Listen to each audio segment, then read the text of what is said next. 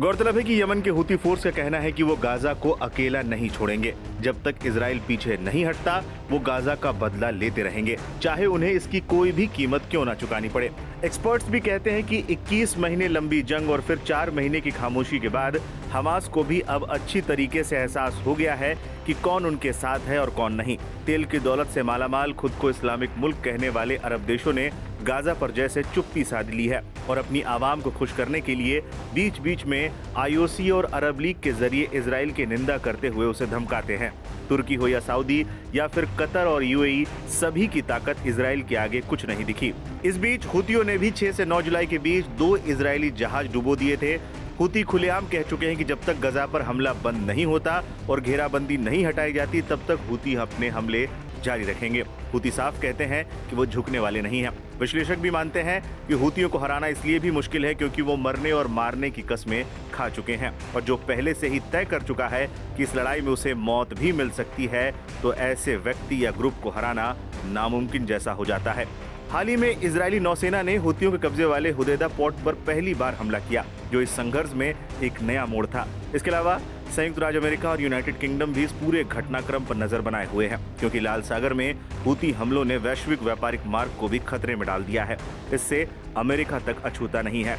हालिया हमले ये साबित कर रहे हैं कि हूती अब सिर्फ चेतावनी वाले हमलों से आगे बढ़कर इजरायली सैन्य ठिकानों को रणनीतिक रूप से नुकसान पहुंचाने की क्षमता विकसित कर चुके हैं। इस तरह यमन का एक गुट जो कभी स्थानीय गृह युद्ध तक सीमित था, अब इजराइल जैसे सैन्य ताकतवर देश के लिए भी एक गंभीर सुरक्षा चुनौती बन गया है।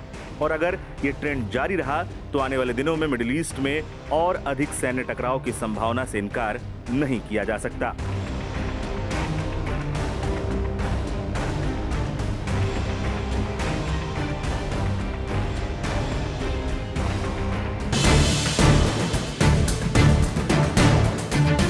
पिछले 21 महीनों से गजा में इसराइल से 2-2 हाथ कर रहा हमास अब बोला है।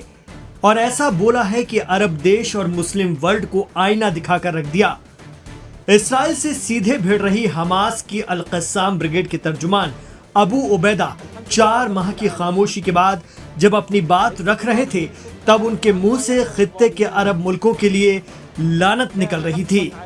हमास ने उम्मत के ठेकेदार बने लोगों की इस्लामिक हुकूमतों को खूब लताड़ा। उन्होंने साफ कहा कि जब फिलिस्तीन में हमारे इस्लामी भाई बहन भूख, प्यास और दवा की कमी, साथ ही इसराइल के जरिए बरसाई जा रही आग से मर रहे थे, तब इन मुबैना या कथित इस्लामी मुल्कों के लीडरान और बड़े बड़े दानिश्वर चुप रहकर तमाशा देख रहे थे। हमास की अल कस्साम ब्रिगेड ने कहा कि गजा के हजारों मासूमों का खून अरब के तमाम इस्लामी मुल्कों के सरबराहान और उनकी वाहवाही कर रहे आलिम दीन के सिर पर है, जिन्होंने खामोश रहकर गद्दारी की। न हमास उन्हें कभी माफ करेगा और न इतिहास। लेकिन गजा की सुन्नी तंजीम हमास ने यमन के शिया जैदी लड़ाकों यानी अंसारुल्लाह या हूती का शुक्रिया भी अदा किया। हमास के प्रवक्ता अबू उबैदा ने कहा कि हम इल्म और यकीन की सरजमी यमन की प्यारी आवाम, उनकी सशस्त्र सेनाओं और अंसारुल्लाह के ईमानदार भाइयों को सलाम करते हैं, जिन्होंने फिलिस्तीन, गजा, उसके लोगों और उसके लड़ाकों के लिए अपने स्टैंड और ताकत, साथ ही अपनी बहादुरी और अपनी दृढ़ता से पूरी दुनिया को हैरान कर दिया। Aim right, achieve big. At KR Mangalam University, we provide you the platform to turn your dreams into reality.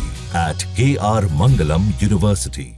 गौरतलब है कि यमन ही अरब खित्ते का वो वाहिद या एकमात्र मुल्क है जिसने खुलकर गजा का सपोर्ट किया था।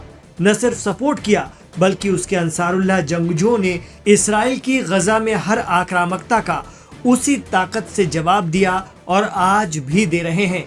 अंसारुल्लाह का खौफ पश्चिमी देशों में इस कदर है कि अमेरिका ने तो उनसे पहले ही तौबा कर ली है।